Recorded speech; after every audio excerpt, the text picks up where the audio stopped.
Salut à tous, j'espère que vous avez passé de bonnes vacances, et oui, parce que la rentrée approche à grands pas, c'est triste, c'est injuste, mais c'est comme ça, et malheureusement, il va falloir faire avec. Du coup, certains d'entre vous vont peut-être profiter de l'occasion pour changer de décane ou pour faire un gros coup de ménage sur leur ordinateur.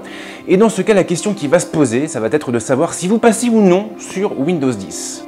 Le hasard fait bien les choses car je vais réaliser une série de focus portant sur l'OS, et pour commencer, on va attaquer avec son interface. Histoire de vous faciliter la vie, j'ai découpé cette vidéo en plusieurs chapitres, vous n'aurez qu'à cliquer sur le lien qui va bien pour vous déplacer directement à la séquence voulue. C'est très moderne, mais voilà, le fait est que ça risque de vous être utile puisque vous n'aurez pas besoin de tout regarder pour aller voir par exemple la Task View ou même le système de fenêtres. Et oui.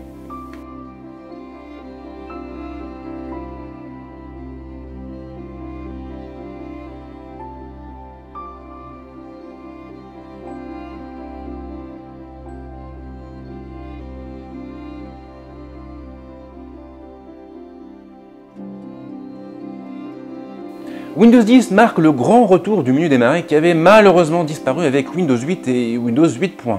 Attention cependant à ne pas vous méprendre car ce menu démarrer ne ressemble pas non plus complètement à ce que proposait Windows 7. En réalité, Microsoft a cherché à concilier le meilleur des deux mondes en créant un menu regroupant à la fois des tuiles et des raccourcis pointant vers les outils et les applications habituelles.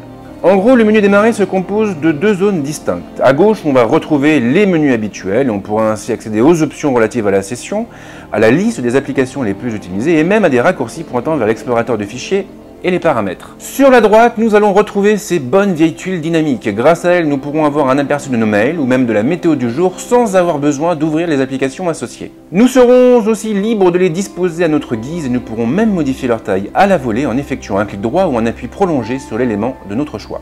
Je ne vais pas détailler le fonctionnement de Continuum dans ce focus, mais sachez tout de même que le menu démarrer peut se transformer en écran d'accueil lorsqu'on utilise une machine hybride comme une tablette. On pourra aussi le redimensionner à la volée. Microsoft a ajouté quelques options de personnalisation dans les paramètres du système. Il sera ainsi possible de changer sa couleur dominante en jouant avec les options proposées. L'écran d'accueil de Windows 8 et de Windows 8.1 était intéressant, c'est vrai, mais il n'était pas adapté à une utilisation de type bureau. Et du coup, Windows 10 vient corriger ce problème en apportant une solution à la fois flexible et intelligente. Le fait de faire cohabiter des tuiles et des raccourcis traditionnels était plutôt futé de mon point de vue parce que du coup on a un menu démarrer qui est bien plus vivant et surtout bien plus utile. Le centre de notification est la seconde grande nouveauté apportée par Windows 10. Il se rapproche beaucoup de ce que propose Windows Phone 8.1 et il va ainsi afficher les alertes générées par nos applications, bien sûr, mais également des raccourcis pointant vers les réglages rapides. Pour afficher le centre, il suffira de cliquer sur l'icône placée dans la barre des tâches ou d'effectuer un balayage de la droite vers la gauche. Enfin, à condition que votre machine soit équipée d'un écran tactile, bien sûr. Il viendra se placer sur la droite et il se divise en deux grandes zones. Les notifications apparaîtront dans la partie haute, elles seront regroupées en fonction de leur logiciel et nous trouverons un bouton pour toutes les supprimer en un instant. Les réglages rapides seront placés en bas. Par défaut, le centre n'affichera que 4 raccourcis, mais le bouton développer vous permettra d'aller un peu plus loin. Ensuite, c'est assez simple car il suffira de taper ou de cliquer sur le bouton de votre choix pour activer ou désactiver le réglage associé. Intéressant, mais il y a mieux car un appui prolongé sur un de ces éléments vous renverra vers les options avancées dans les paramètres. L'utilisateur pourra définir les applications qui auront le droit de générer les notifications et il pourra même choisir les raccourcis à faire apparaître dans la zone des réglages rapides. J'aime beaucoup ce centre de notification. Alors c'est vrai que toutes les applications ne sont pas encore supportées, mais mine de rien, il peut s'avérer très utile au quotidien. Il faut dire aussi que j'utilise Windows 10 sur une machine hybride et plus précisément sur la stylistique Q704 du Fujitsu. Du coup, je la prends avec moi quand je suis en déplacement et il m'arrive fréquemment de devoir désactiver le Wi-Fi, le Bluetooth ou même la localisation pour gagner un peu en autonomie. Là au moins, je n'ai plus besoin d'aller dans les paramètres, il me suffit de faire apparaître le centre de notification et de taper sur le réglage dont je n'ai plus besoin. Windows 8 faisait cohabiter deux types de programmes différents. D'un côté, nous avions les outils traditionnels, habituels, et de l'autre, les applications Modern UI. Cette dualité n'était pas simple à comprendre pour l'utilisateur lambda et c'est précisément ce qui a poussé Microsoft à travailler sur une nouvelle solution pour Windows 10. Le système ne fera effectivement plus la distinction entre ces programmes, ils seront donc tous gérés de la même manière. Du coup, tout va dépendre de la manière dont vous utilisez votre machine.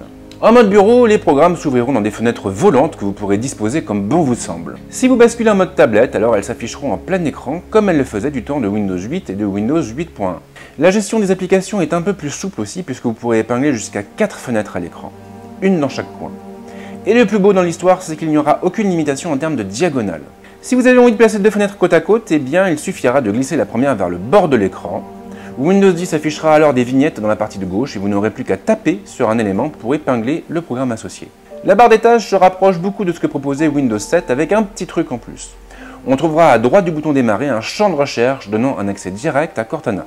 Sinon, plus loin, nous aurons toujours des raccourcis pointant vers les applications de notre choix. Ils seront soulignés en bleu lorsque l'application sera ouverte.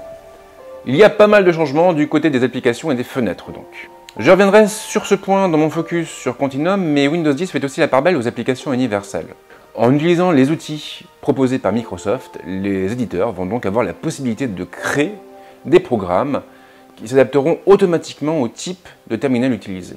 Qu'est-ce que ça veut dire? Tout simplement que ces applications pourront tourner sur nos ordinateurs, sur nos machines hybrides, sur nos smartphones et même sur la Xbox One avec un minimum de développement derrière. Il était impossible de réaliser ce focus sans évoquer les bureaux virtuels de Windows 10 et la fameuse Task View, ou l'affichage des tâches en bon français. C'était de mon point de vue le plus gros défaut de Windows. Contrairement à OS X ou même à Linux, le système était effectivement incapable de gérer plusieurs environnements de travail différents, plusieurs espaces de travail même. Fort heureusement, Microsoft a corrigé le tir avec Windows 10 et le système devrait vous permettre de mieux vous organiser. La gestion des bureaux virtuels se fera par l'intermédiaire de la Task View. Pour la faire apparaître, vous pourrez vous appuyer sur un raccourci clavier bien senti ou sur le bouton présent à droite du champ de recherche. L'écran se divisera alors en 2 parties. Toutes les fenêtres ouvertes apparaîtront en haut. Les bureaux virtuels seront quant à eux placés dans un bandeau situé en bas. Envie de créer un nouveau bureau? Pas de problème, il suffira de cliquer sur le bouton présent dans cette zone. Ensuite, vous n'aurez plus qu'à déplacer vos fenêtres d'un bureau à l'autre pour organiser vos espaces de travail. La Task View vous permettra aussi de fermer les fenêtres dont vous n'avez plus besoin et elle devrait par conséquent vous faire gagner beaucoup de temps au quotidien. J'aime beaucoup le système de bureau virtuel et c'est en partie ce qui m'avait poussé à switcher sur OS X en 2010. Je suis donc très heureux de voir arriver cette fonction sur Windows 10, d'autant qu'elle tourne à merveille, même sur les configurations les plus modestes. J'ai eu l'occasion de tester l'OS sur des machines virtuelles avec des configurations vraiment limites, genre avec 2 cœurs, avec 1 ou 2 Go de mémoire vive, et pourtant la Task View n'a posé aucun problème.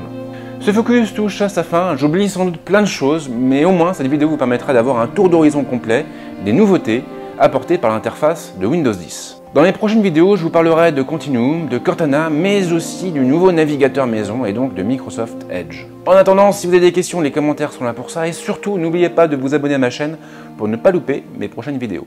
Ciao!